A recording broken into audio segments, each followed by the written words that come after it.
Estate sell-off in history. Hey everybody, Scott Walters. Welcome to the channel. If you're new, I want to thank you for coming. If you're returning, I want to thank you for your continued support. Before we get into today's red hot topic, I'm going to politely ask you to give the video a like, subscribe to the channel, leave me a comment below. I would love to hear from you. Please watch to the end for my final thought. Hit the bell icon so you're notified when new videos are released. It's very important to stay close to the channel in these very, very tricky times. All right, folks, welcome to the channel. It's always an honor and a privilege to be with you. I hope you're all doing great. Buckle up and strap in. I got a hard-hitting pull, no punches, no sugarcoating it, no rainbows and sunshine. We're just going to give it to you and give it to you straight. And folks, we have a massive issue unfolding right now with the U.S. housing market. We have a massive issue unfolding with the U.S. economy. This one is spinning out of control. I hope you see this. I know many of you do. If you're new, please subscribe right away. It is time to be forward-thinking, critical thinking. You cannot believe the narrative anymore. Please start waking up. This is so very important right now. This is our chance to insulate ourselves, to buckle up, to be iron sharpens iron, to be around like-minded people that are realist, forward-thinking, and not drinking the Kool-Aid, my friends. And somebody who drank the Kool-Aid in the last real estate bubble, even as somebody who considers himself fairly educated and smart, it doesn't matter. It will not save you. No, nothing will save this one except just admitting there's a problem. First step of getting past the problem is admit there's a problem. We had a massive problem in the form of lockdowns, overstimulation of an economy, making real estate agents essential workers, sending them out to oversell houses,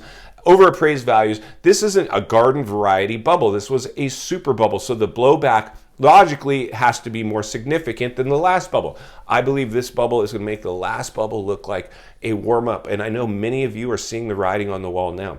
And I know it hasn't been easy. It hasn't been easy for me as well to come to ring this bell and sound the alarm as a real estate professional in a very public way, letting people know this thing doesn't sustain itself. So congratulations to anybody at the channel. I firmly believe we're going to do some great things moving forward, but the reality is that this is what's going on. We are seeing a complete separation from reality right now in terms of, supply and demand is just not able to sustain itself. So we're going to see potentially a massive sell-off. I've talked to so many of you. I've read your comments. I've read the emails. I've helped a lot of people. And the million-dollar question now seems to be, should I sell? Like I have equity in my house. Like so many people now are thinking, I should have sold. Like maybe I should sell because they see the recession coming and they see they still have some appreciation in their house if they go do a check on it and to see its estimated value. But the reality is that your window is shrinking. And I wish I could just tell everybody, go race out, sell your home, get out now, prepare yourself. I mean, because the strategic play was always, if you had a mass amount of appreciation in your house and you could take the money and run, maybe you sell, jump into a cracker box rental and save your cash for the crash. Like, it's a logical play. It's a strategic play. It's a play that I actually really like. Now, everybody is different. I can't say that as one blanket statement to have everybody follow that. Everybody is different. My advice always and always will continue to be is, what would your house rent for? Just out of curiosity, what would your house rent for? You need to know that. Then you need to know if you have a payment on this house, what's your payment? Is it under its rent range? Because then you might be okay. But even in a recession, one of the things that's going to happen is rents are going to start dropping too. So, you got to understand this is a very complex dynamic. So I always say, make sure your house would rent out for its payment. Make sure you're under its rent range in terms of your payment. If you own your house free and clear, you maybe sleep a little better at night. If your house, like what happened to me in the last downturn, I found a payment I liked, but I didn't understand what the property would rent for. And then when the recession came and income was reduced and I burned through savings, so there was no life support. There was nothing I could do but let that house go because I couldn't stick a renter in. Now it's all I'm concerned with. I could care less where I live. All I want are rental properties. Complete mind shift. I learned the hard way, so you don't have to. But the reality is, for instance, is that's just the writing on the wall. So we're going to see a massive amount of inventory flood this market in a risen interest rate environment, or a recession and companies laying off workers in droves.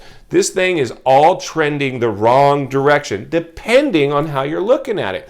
For a lot of us, we've been a forward thinker, ahead of the curve, haven't drank the punch, and said, you know what, let these markets correct it. It's really what it needs. And the challenge with this one is you got a recession, correction, or depression.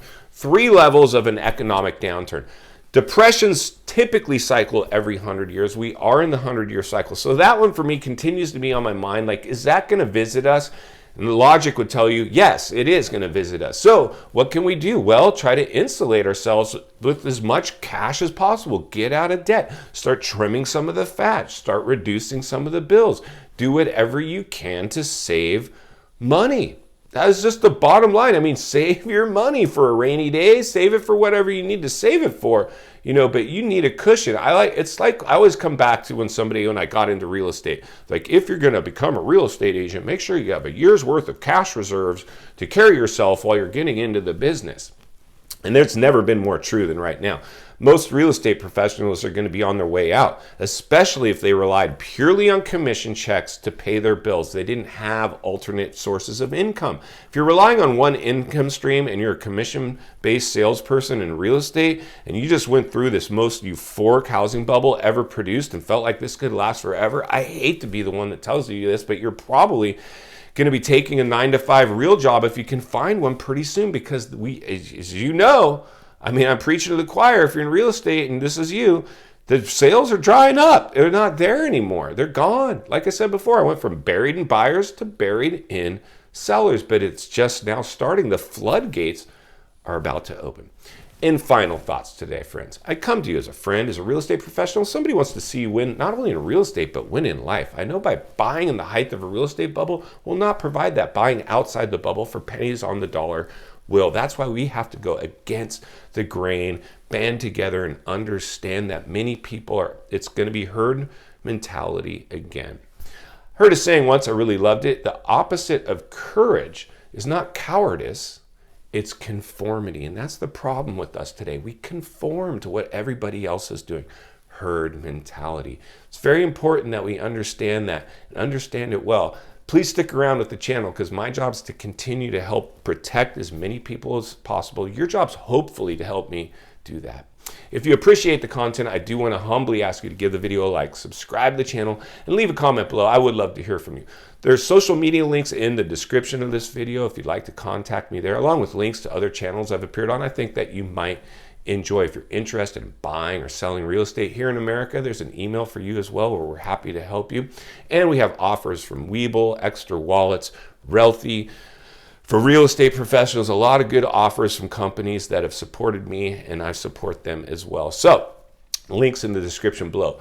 If you're watching from your television set today, there's a video popping up in your screen at this time, along with an easy subscribe icon for your convenience. As always, thank you for your time. Please go make it count today. I'll see you on the next video.